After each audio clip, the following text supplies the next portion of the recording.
think there's a huge role for people who have spiritual and moral commitments, including religious commitments, in this fight for democracy. From Interfaith Alliance, this is The State of Belief. I'm Interfaith Alliance President Reverend Paul Brandeis Raushenbush in New York City. The outcome of the presidential election surprised a lot of experts. I always say the state of belief is where religion and democracy meet, so we'll focus today on the way those two powerful forces influenced each other in this election, and hopefully find some answers as to what happened, and some first thoughts on what to do next. I have an all-star cast joining me today.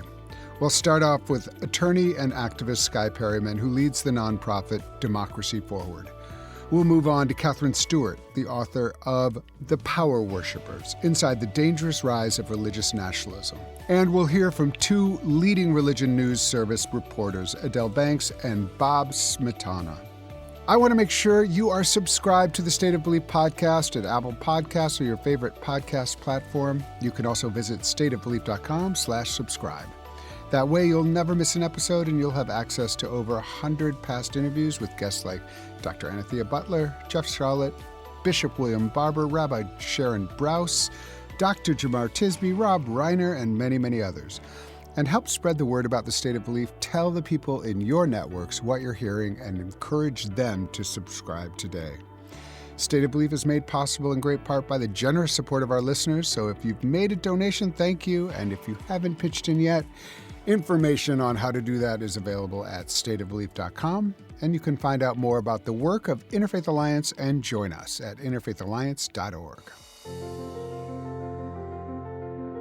Before we get started, I just want to say a few words about how many of us are feeling right now, which is confused, hurt, anxious, frightened about what the future might hold. We are already seeing signs of what a Trump administration will mean.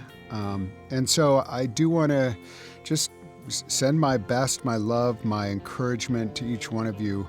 But also, I want you to know that we are already moving forward with strategies to figure out how to counteract an authoritarian impulse, counteract strategies that will target immigrants, that will target people who we love. Well before this election was decided, we were working on a new strategic vision called Promise 2025. And now that Project 2025 is about to be realized with the Trump administration, we are ready to launch Promise 2025. And I just encourage you to stay tuned because we're going to be talking a lot more about it in the coming weeks and months. And there's a role for everyone to play. And so I look forward to inviting all of you into what we can think of as Promise 2025 in response to Project 2025 and all of the things that are coming our way with this new administration. Reach out to us if you can think of ways that we can be helpful to you. We are in this together, and let's move forward together. And now to my first guest. Skye Perryman is president and CEO of Democracy Forward, a nonprofit that uses the law to build collective power and advance a bold, vibrant democracy for all people. She's at the center of many of the democracy preservation efforts happening now. She is also a valued member of the Interfaith Alliance board and really a national treasure. Skye Perryman, welcome back to the State of Belief. It is good to see you on a day like this, Paul. Thank you for having me. We are so, this is a kind of a critical moment. I mean, we were preparing for all outcomes of the election, but this is a really, it's one that involves a lot of risks for American democracy. And I'm just curious, how you're feeling with both your personal hat on and then definitely want to get into with your professional hat on. But let's start with the personal. How are you feeling about in this moment? Well, I mean, like you, Paul, I'm a parent. And so when I don't have my day job hat on, I have my other job hat on. And this has been a really hard week to explain to my now 9-year-old who woke up and really couldn't understand.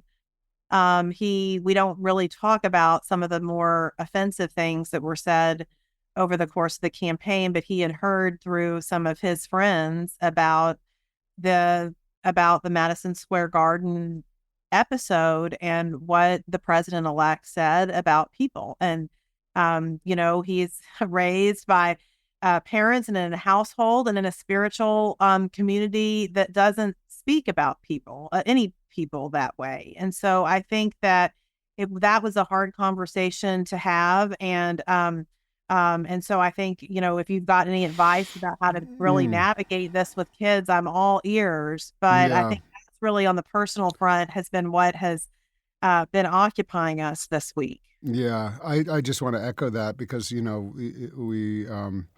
Walter has been really closely following this election, very, very closely. There's been some tears and some sense of like, what does this mean? And we do our best to offer a protective message to them and really say, we're all here together and we're going to protect one another. But it is, it's heartbreaking and it does make it very real. And so the work that we're doing and the work that we share, it's incredibly important to the nation, but part of the reason it's important to the nation is because it goes down to the personal level and to the everyday people and how they're understanding this moment. And so let me ask you to switch caps and put on your Democracy Forward cap. And what are some of the observations you're already seeing from what's coming out of the Trump-Vance elect camp? Well, first of all, I want to say something that came out of the vice president's camp, which is that, she suffered and we all, those of us that were hoping this would go a different way, I think, suffered disappointment. But it was beautiful to hear It her was. It really in was. reference to our Constitution and to our democracy, that elections happen and only one person wins. And when that happens, we don't claim that there's voter fraud that's never existed. We don't claim that the results were rigged. And by the way, there's no claim from the Trump-Vance camp this time that the votes are rigged. Isn't that interesting? It's very interesting, but that we do what we are supposed to do as people that have inherited, one of the greatest, what she'll call one of the greatest experiments in the world, which is American democracy. And so I just want to say that to start. Yeah, that's And right. then I think as we look, it's really important to contextualize what happened. And I'm not a political pundit and I don't have a lot of insight there. And I'm sure there'll be a lot of the kind of political and chattering class that will be talking about this for some time. But what I saw states like Missouri, deep red states. I saw states like Florida. I saw the majority of people in those states vote for values like the right to reproductive health care when it was on the ballot. Now in Florida, it didn't pass because there's a 60% threshold, but that's a democracy problem. That's not a sort of where the people are problem. We also saw voters reject vouchers and affirm public education, and voters affirm fair wages when those issues were on the ballot. And so I think when we look at this election and when we look at what we know, there were a lot of controversies over polls throughout the election. By the way, lots of those polls seem to be just right. They always said there would probably be somebody that would take the lead in a lot of the states, but in general, it'd be a pretty close within that margin of error. We saw that across the board. But there was a lot of controversy around polls involving candidates. There was not around polls involving sort of extreme proposals and things like Project 2025. The vast majority of people, whether you're conservative, whether you're independent, or whether you're liberal, rejected that kind of extremism. It forced President-elect Trump and Vance to stay on the campaign trail to try to disavow some of these policies. I think we all have, don't think that's particularly credible, but there was such opposition. And I think that that's what we have to focus on, is that what we saw in this election is not a mandate for restrictions on reproductive health care access, even in the reddest states. We did not see a mandate for Project 2025 because the candidate, the one, sort of came out and said he had nothing to do with it. What we did see was that President-elect Trump won by some, pretty significant margins in some of the key states. And so that's how the election went. The vice president has conceded that. But I think that as we look to the future, we need to be focused on people and what they want and what they expect and what they are entitled to in this democracy. Yeah. And that is going to be the work. I think it's really helpful to remember. Actually, the policies of Project 2025, which are kind of were behind, and they kept on saying, no, no, no, I don't know anything about that. And there was so much, there was so much kind of moving this way and that, and President-elect Trump would be like, "Oh yeah, no, I'm against abortion bans." I mean, and then the next one, he was just going back and forth. Now rubber's going to hit the road, and people are going to realize, oh, that's really where they stand. And in some ways, reminding people of how they're actually enacting things they said they wouldn't do in the coming months is going to be really important years. You also have a legal strategy kind of at every step of the way. I mean, we are already having to really think about mass deportation. I mean, we're really having to think of real things happening that are about to go down. And what, there's the spiritual and moral thing, but what are the legal options in front of us, and how are you imagining this next period of time and with your own organization and your own work?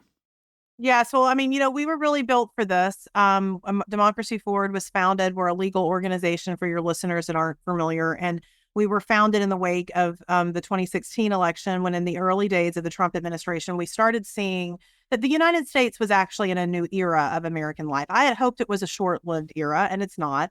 And that happens through history where we go through these periods. But we are in a new era of American life, where the project of democracy is not just about sort of trying to achieve that true inclusive democracy that the country has aspired to but not achieved, but right now is about having to hold on to hard-earned gains, to the rights and privileges that Americans have come to enjoy that are really under attack. And so in the prior administration, I think it's important that your listeners know this. The Trump administration did a range of things that harmed people and communities, and some of those could not be stopped. And a lot of people are going to probably get hurt because some of them could not be stopped. But a lot of them were. And they were stopped because legal advocates, with the courage of their communities and people, whether it was veterans, doctors, teachers, journalists, faith leaders, said that not on our watch are we going to violate the rights of people that everyone in this country is entitled to. And we went to court. And a range of organizations went to court. I was trying to look back at the numbers. I believe that the Trump administration lost in court around 80% of the time in the last administration because of their lawlessness. And there is a bold and robust legal community that is prepared to do that again. Now, we can talk about what that means in 2024 and 2025, where the courts are different than they were. The Supreme Court certainly is different than it was. But we are fully prepared to use all the tools our legal processes provided, that our democracy provides, to ensure that people's rights are protected, especially those communities that are being unnecessarily targeted, like what we saw at Madison Square Garden, what we saw in some of these paid ads. And that's going to be the work. Yeah. How do you understand? You're a valued board member of Interfaith Alliance. You're also a person of faith yourself, and I know these things have integrity for you. They're all part of a whole. How do you understand the role of religion in our democracy in this moment, and especially in relationship to the law? It seems like some things are shifting. How we understand the role of religion in America. And I'm just curious how you're imagining a path forward with religion and the law, and how it's being exercised. Because as you and I have talked, and people on this program have heard me say many times, like, one of my, I find most egregious is when religion is used as an excuse for discrimination. And we're seeing that a lot. You can kind of do anything under the religious freedom guise. I'm curious how that all pans out for you as you understand, like, the months and even years ahead as far as legal strategy and religion. Well, let me first of all say, I think there's a huge role for people who have spiritual and moral commitments, including religious commitments, in this fight for democracy. And I know that there's a lot of attention, and there probably needs to be more attention to the corrosive role that very narrowly rigid and sort of more exclusive sort of religious philosophies or sort of points of view are having whether that's Christian nationalism or religious fundamentalism or, hardline behavior. But this country was built out of people of deep spiritual and moral believing in a better way and working for that way. That is what the abolitionist movement was. That is what the civil rights movement was. The women's rights, the marriage equality movement, all had very deep.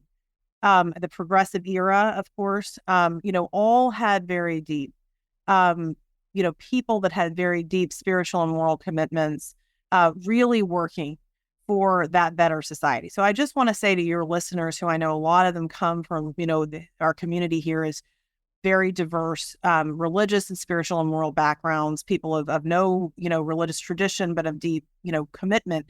We're going to need people in this time to stand up, and that the majority of people in this country, the majority of Christians in this country, do not ascribe to the extremism that we see in things like Project 2025 and things like the Dobbs court's decision to overturn abortion access. And it's going to be important that people make their courage known. Now, in terms of the law and religious structures, there has been a movement in the law to undermine a variety of our core protections for people and communities. And that includes, our First Amendment's protection of the separation of church and state. And so the same groups that have been behind cases like the Dobbs case, and you featured that on this program when it came out, have also had a religious view that is not sufficiently protective of the separation of church and state. And so we're now in a position where at the federal level, some of those protections have eroded. But what we know is that we are not left without power. The legal landscape may shift. It does shift, but there are lawyers and advocates that can come up with the next strategies of how we use the tools that our legal process is providing now for the betterment of people and communities. And so we're going to be looking to Interfaith Alliance, and we're going to be looking to a lot of groups that are out there to sort of help co-create with us the ways that we can ensure that our nation's best principles, our Constitution, the way that is being interpreted, can be used for democracy and for people and communities in this time. So I think, we'll watch that, and then of course watch our state levels, because there's a lot of rights at the state level, and a lot of lawyers have done great work to help fortify those rights in certain, states across the country. And we've got a lot of work to do to continue to build that robust pipeline. That is the inspiring work, and I encourage everyone to go to Democracy Forward, the website, because there's lots of resources there. It's a very we won't spam you. Like you can up and you'll get a few things, but we don't spam you. Yeah. And we do try to provide a lot of tools, including making sure people know how they can engage with organizations like Interfaith Alliance as well. Yeah, and it's not, you don't have to be a lawyer to be interested in Democracy Forward work. I mean, it's really, so yeah, I want to take like personal privilege, and, we've talked a lot about Brandeis and, the family. And, one of the things that gives me comfort in these like very difficult times and adverse times is, what Brandeis and sometimes was most famous for was being kind of the people's attorney when there was, he was like, there's a lot of corporate attorneys out there. We're going to be the people's. I want to be more lawyers should be the people's attorney. And so he got that kind of that name. He didn't call himself that, but some people used that to talk about him. And then when he was on the court, a lot of his time on the court was just writing dissents that eventually became the law of the land. And so I just think it's important to recognize that there have been really adverse times, both socially, but then also legally, where some of the groundwork was actually possibly being laid for a future that could incorporate, a welcome of more people and more legal standing for more people. Any thoughts about this moment for the legal profession and how it can be part of like building a democracy for the future? Well, I do think we need to follow in Justice Brandeis. By the way, for your listeners, I think know this, but Justice Brandeis was the first Jewish justice, so there's a real interfaith message in that too. But I do think we can follow in his footsteps at this time.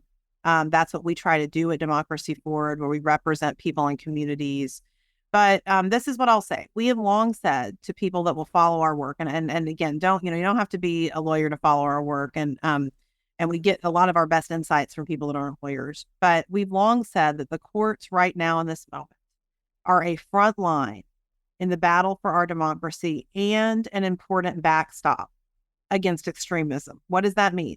They're a front line because as a result of a multi-decade, highly coordinated effort to roll back civil rights protections through the courts, civil rights protections that found a lot of their precedent in those dissents and in those in the work of Brandeis and others from way earlier in the 20th century. There has been a concerted legal effort that is seeking to do things through the courts that they cannot do in the public square. So they can't ban abortion in even Missouri. The Missourians want to protect it, so they're going to have to try to do that. So in that way, our courts are a front line, and we need everybody on that front line. And we represent, so many groups on briefs and in the courts, and you do a lot of work to educate people about what's going to the courts. It's the front line of the battle for our country, not just for lawyers.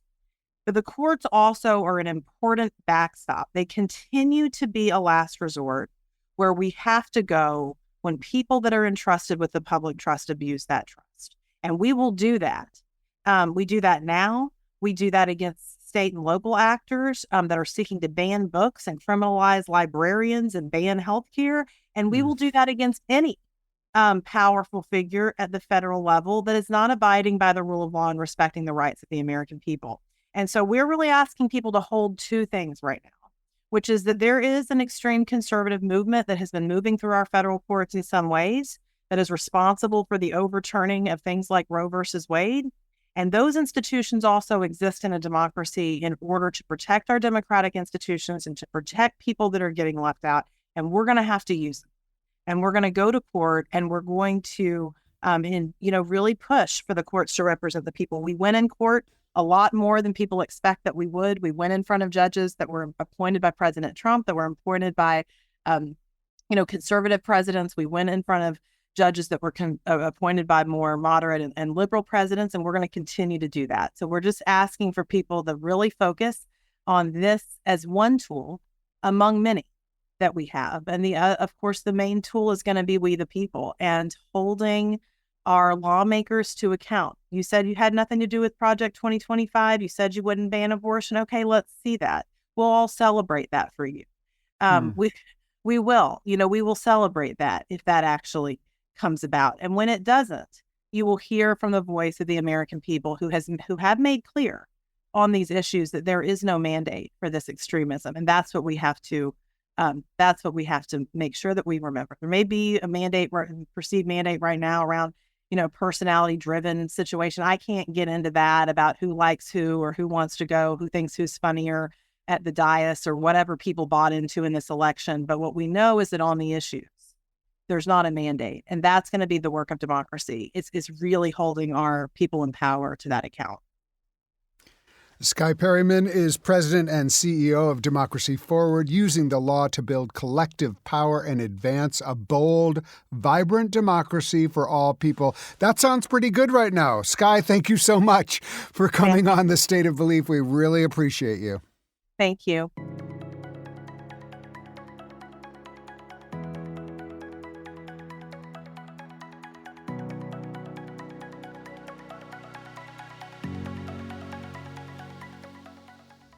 Katherine Stewart is one of the most important chroniclers of the influence of religious nationalism on our democracy and the author of The Power Worshippers: Inside the Dangerous Rise of Religious Nationalism. That came out in 2020.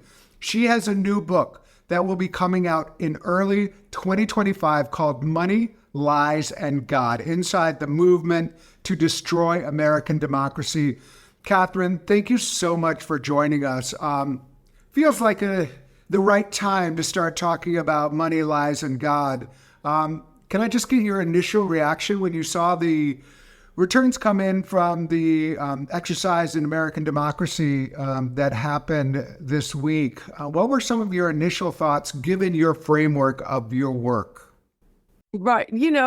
I've read 3 books about the movement that brought Donald Trump to power. And my forthcoming book, Money, Lies, and God, is really a dissection of that movement, of all the different pieces of the infrastructure, all of the different sort of intellectual forces that have collaborated in bringing this movement about, how it works. So it's not like, frankly, I wasn't that surprised. It's not like I didn't see it coming, but I think many people, frankly, have not paid enough attention to that movement. They haven't paid enough attention to the money invested in it. They're not particularly aware of the misinformation bubble that it's funded, and they're not really aware of many of the faith-based initiatives that collaborate to form a kind of giant voter turnout machine. Yeah, I mean, I think that's like you had a lens that 99.9% of American population don't. There are a few who are actually running these machines that know exactly what's going to happen. But for many of us, we're looking around, and you'll appreciate this. One of the most common questions I get: how can evangelicals be voting for this guy? There's a kind of like, what? And you're like, no, you don't understand. This is like, it's because of all of that, and I think you're connecting dots for people that are so important. It's so important for you to do that. I mean, let's get into it, because part of this is like, hey, we're recognizing a failure to understand and a failure to counteract.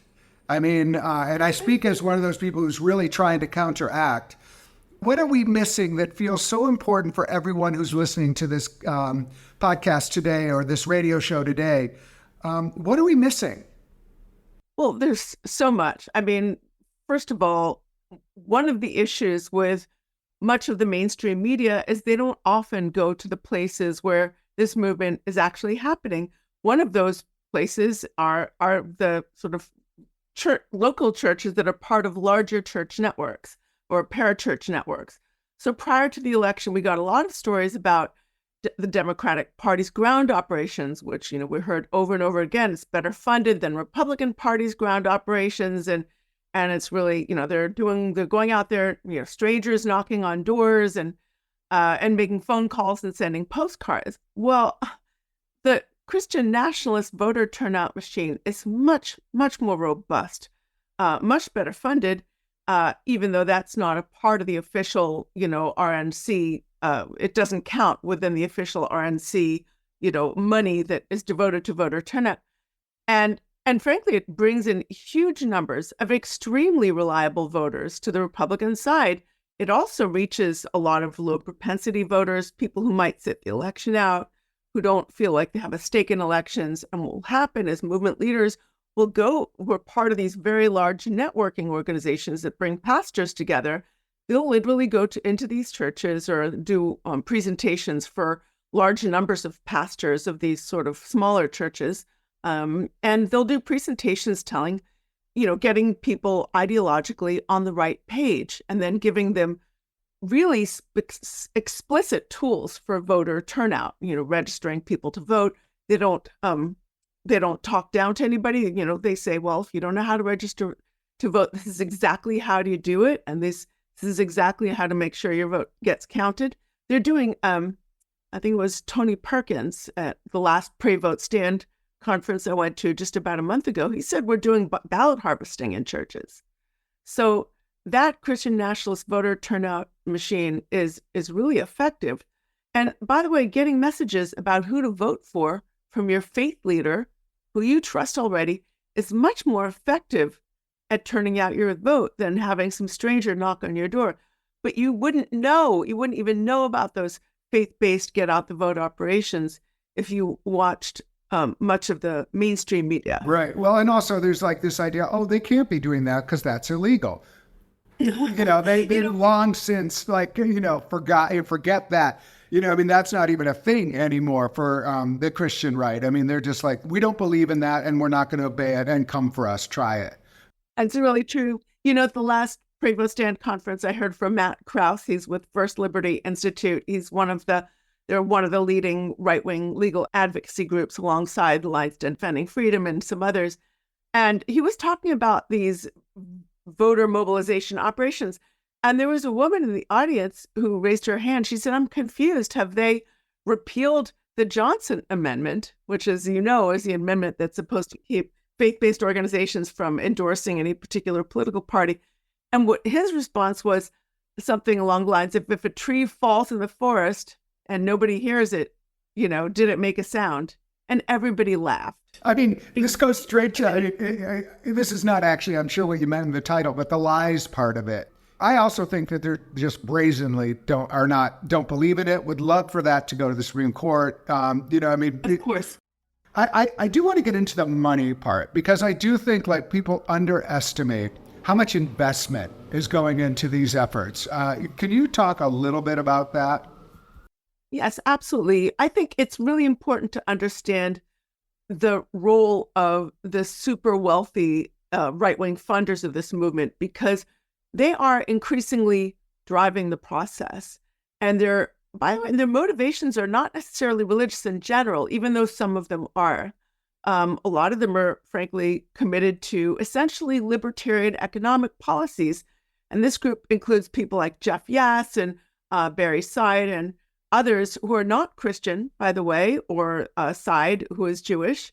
But then, of course, there are others like Tim Dunn and the Wilkes brothers, who are they're these energy billionaires who profess Christian nationalist views, but at the same time, they're big believers in big oil and in maximizing fossil fuel consumption.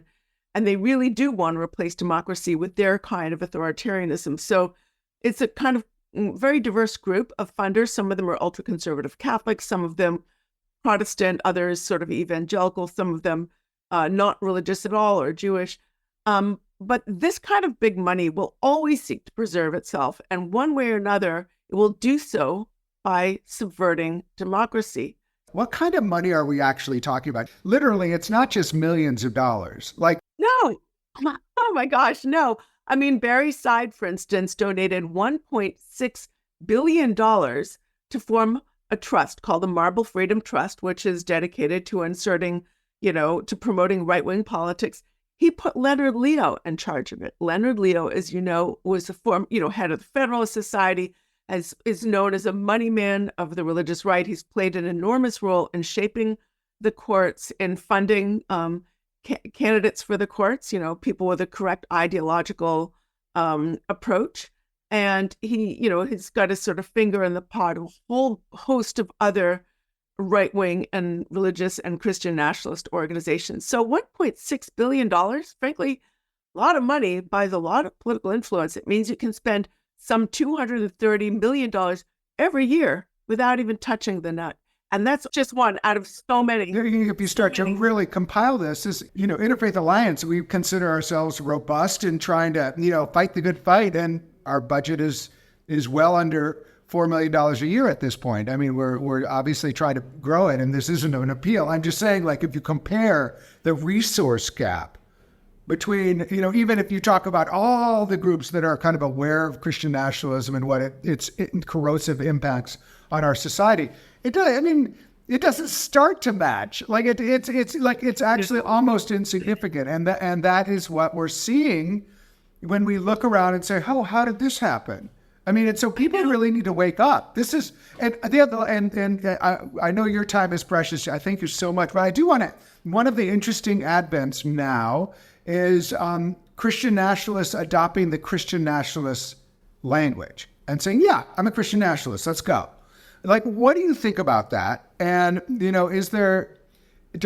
Are we giving them power by giving them that name? I'm just I'm interested in them. It's no longer maybe considered a bad thing anymore, and they're kind of leaning into it. I mean, we saw that it's been happening for a couple of years, but now it feels like that's growing more. I've seen some reporting that that's growing more familiar. And I mean, naming things is not really what the important thing is, but I'm just curious how you are thinking about that.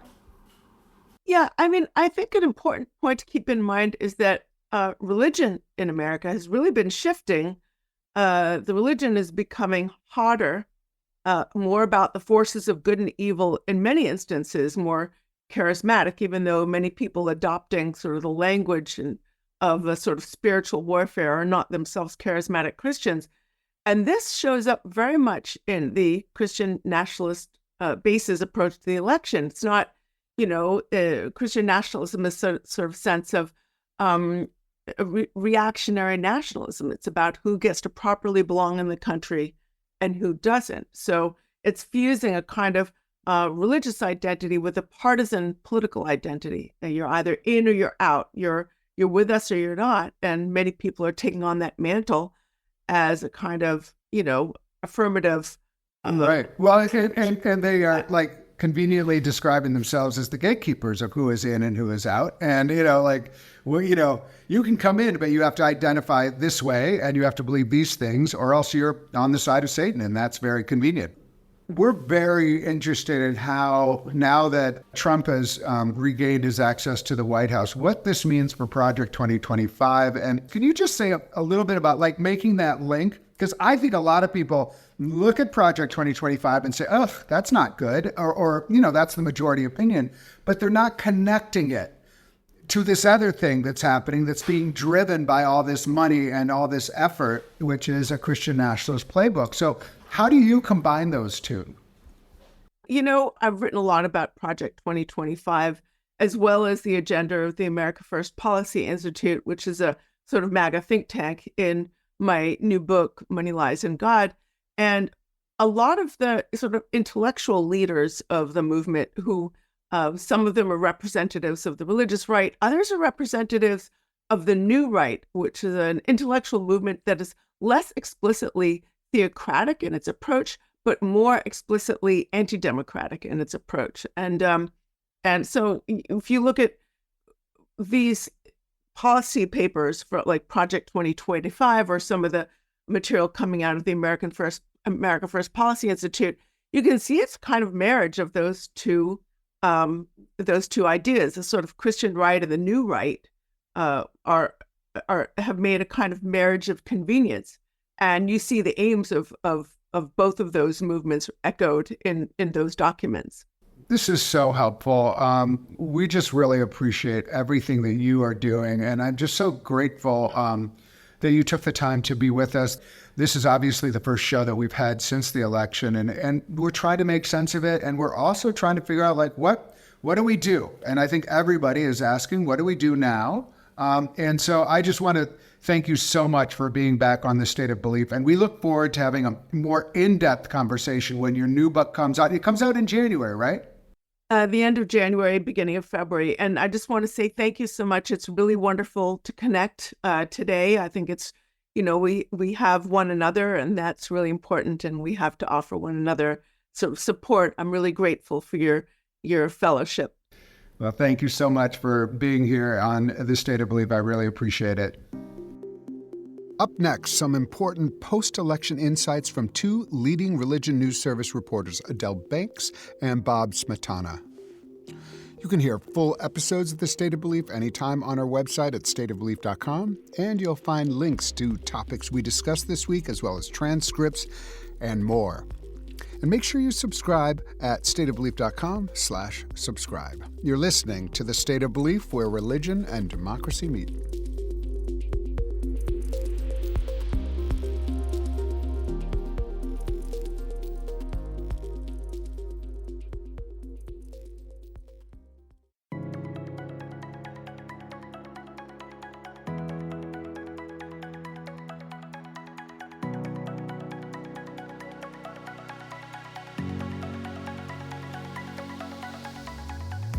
Welcome back to The State of Belief. I'm Interfaith Alliance President, Reverend Paul Brandeis Raushenbush. Leading up to November 5th, there was lots of discussion of the role religion was playing in the campaigns and get out the vote efforts, as well as voter protection initiatives. I am joined by two legends of religion reporting. The first is Religion News Service Projects Editor and National Reporter Adelle Banks. She is the co-author of the newly released book, Becoming a Future-Ready Church. Also with us, RNS National Reporter Bob Smietana, author of the book Reorganized Religion, The Reshaping of the American Church and Why It Matters. Adelle and Bob, welcome back to The State of Belief. Glad to be here. Thank you for having us. Bob, why don't you just give us, how did the religion vote show up in 2024? What were some of the contours that you saw or that have been reported, where people landed on the polls? Sure. So one of the big numbers in the exit polls that 58% of Catholics voted for Donald Trump. and 63% of Protestants. So in general, he won the Christian vote. 78% of Jews, 59% of other non-Christian faiths, and 71% of people with no religious affiliation voted for Kamala Harris. But perhaps one other number that's worth noting is that that white Christians in particular, 72% of white Protestants, 61% of white Catholics voted for Trump. And that's particularly telling in places like swing states where the Christian vote is really important, Pennsylvania, Wisconsin, where there's very close. One other last thing is that Joe Biden won about 50% of the Catholic vote, and the swing there between 50 and 58% seems to be one of the big factors. There's a couple other areas, I think among those identifying as white evangelical Protestants, the number actually jumps even higher. And, I know there was a lot of outreach to that community among some of my friends and people but I think it basically was even more than with Biden. It was about 80% this year. Yeah. But then there's also, of course, the Black church, and Adelle, I'm just curious what were some of the numbers there, and how did the Black church show up on November 5th?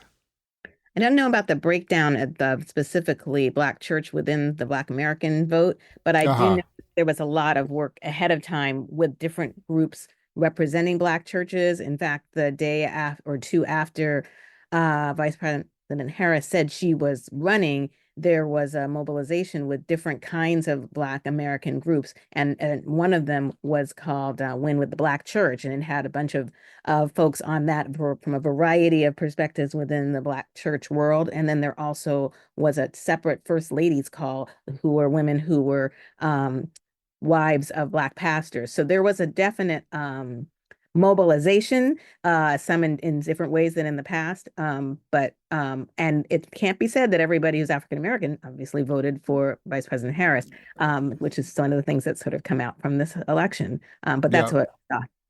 Yeah. And then, of course, there's the Latino vote, which was much more evenly split between the two candidates, not completely, and I think especially among evangelical Protestant Latinos, there was a shift towards President-elect Trump. So I think there was some interesting dynamics going on, and I think that is not not something to just gloss over. It was really a major part of the kind of what happened on November 5th. Bob, you wrote a piece called White Christians Made Donald Trump President Again. What was the major thesis of that piece? I think one of the things that in the last 8 years, the last 3 elections, there's been a lot of focus on white evangelicals who are very strong supporters of Donald Trump, maybe not as much looking at Catholics and mainliners who also supported Donald Trump, particularly in swing states. Those are the states where you don't have as many evangelicals, but you have a lot of mainliners and Catholics. And those groups also have been breaking over the last 20 years more and more Republican. So some of this is Republican allegiance, but some of this is that white Christians in general, for whatever reasons, have leaned toward Donald Trump in a way that gets overshadowed by some of the kind of controversy over some of Donald Trump's evangelical supporters, has overshadowed the way that sort of normal church folks have also leaned Republican and voted for him. I think the point you said earlier, the mean switch. So in the past, white Catholics have leaned Democratic, white Catholics have leaned Republican, Hispanic Catholics lean Democratic. That switched. So even Hispanic Catholics moved towards the Republican Party. It's hard to talk about some of these religious communities without mentioning race or gender. It just seems to me that the fact that we did have a candidate who was Black and also of South Asian descent and also a woman, I don't know if the church trends more, I don't know how to say it, sexist or racist, but, there is there's just a real question mark for me about how that played. And I don't expect either of you to have the exact answer to that. But, at least in a lot of religious traditions, there's a strong sense of men as in control, and that for some people that might be hard to break out of. So I don't know what that, if either of you have comments on that, but it I just wrote feels about real. Yeah. when I wrote about the partnerships that had happened between Black churches and Black Greek letter organizations, the leaders of both were saying that they cannot say that either group are monolithic in their political leanings. And in fact, in one case, a person I talked to who had been going canvassing in Atlanta was with either groups, either people who were Black Christians or people who were sorority members. They were running into people as they canvassed who were not comfortable voting for a woman. So it was something that definitely came up that they heard as they went door to door, even if there was still a seeming majority of people in support of Vice President Harris. And the questions of how the inflation is doing, that's been a issue. The kind of circumstances of Kamala Harris jumping in at the last minute and sort of, this is also unusual. It's hard to draw data from this because the circumstances of this election were so different. I do think, kind of looking back, that there's this unease in America about what the role of religion is, how a religion has played a long history in it. America has both been diverse and very Christian in the past, and how that will play out in the future has been up for grabs. And I think some of that is there's been this push, there's been a reality that organized religion is declining, that Christianity is declining. This appears to be an election in which some of those Christian groups found a candidate that took their side and said, no, we were comfortable with a candidate who seems to be on our side, whether he, with Donald Trump, reflects all our values, he's on our side. And we don't feel like the other party's on our side. And there's some of that polarization where it's us versus them that's going on. And then there's this ease of America moving from a more Christian nation to a more interfaith nation. That's a bumpy path. And how that all plays out and day-to-day life is complicated. Well, Donald Trump was saying explicitly, like, I'm your last hope to Christians, and after me, there's no chance for you. So it's definitely giving out that message. I think it's notable, given all of, the question marks about, how Gaza was going to play out, that, some Muslims sat it out or went for Donald Trump. Well, actually kind of the normal amount of Jews voted for the Democratic candidate, I guess, even though I think there may have been some question mark about how strong she would stand with Israel. So I think I don't think, it can't be ignored that there was some way that the Gaza conflict showed up in influencing different people's. Yeah. And Donald Trump won Dearborn, Michigan, I understand. Yeah, that's which right. is a very, so that's a whole, this is the whole thing about trying to lead the tea leaves on this is there's so many things that were different. And the Democratic, the Republican coalition in terms of religion is very white and very Christian.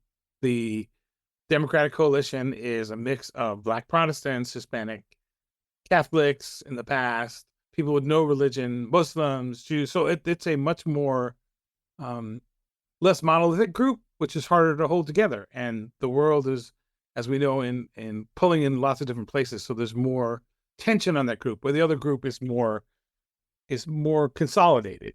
Yeah. Adelle, I'm curious what your kind of any reporting you might be doing or how you've been hearing about just kind of a postmortem for many of those folks who really believed in Harris's candidacy and this is a broader question, but like those folks who are really feeling devastated right now. Have you been, tapped into any of the kind of, I don't know what there's been, if there's been vigils or healing services or things like that. Have you been hearing about anything like that? Well, I just have been talking to some clergy of a variety of sorts about how they're kind of preparing for their Sunday sermons. And I did just get off the phone with one Black minister who said that he's going to be addressing grief and talking about the need to have kind of a prophetic grief, he said, as opposed to, as he said, a pathetic grief, that people should be trying to be resilient and moving forward and thinking of examples in the past where African Americans have made it through difficult times. And that's his interpretation of what needs to happen now. So that's one thing that I've heard. Mm. Well, that'll preach, as they say. Prophetic versus pathetic. I'm listening out for that sermon. Any final words about like how this maybe implicates religion reporting? Or you're both really like made a career and made such a contribution to telling stories about religion and helping Americans understand religion in real time. And I'm just curious how this is making each of you feel as far as the religion beat going forward and some of what you're anticipating will be coming your way. Let's start with Adelle, and then we can go to Bob. Well, I think part of the story has been this time around, as in other cases, but maybe more powerfully, is the issue of partnerships.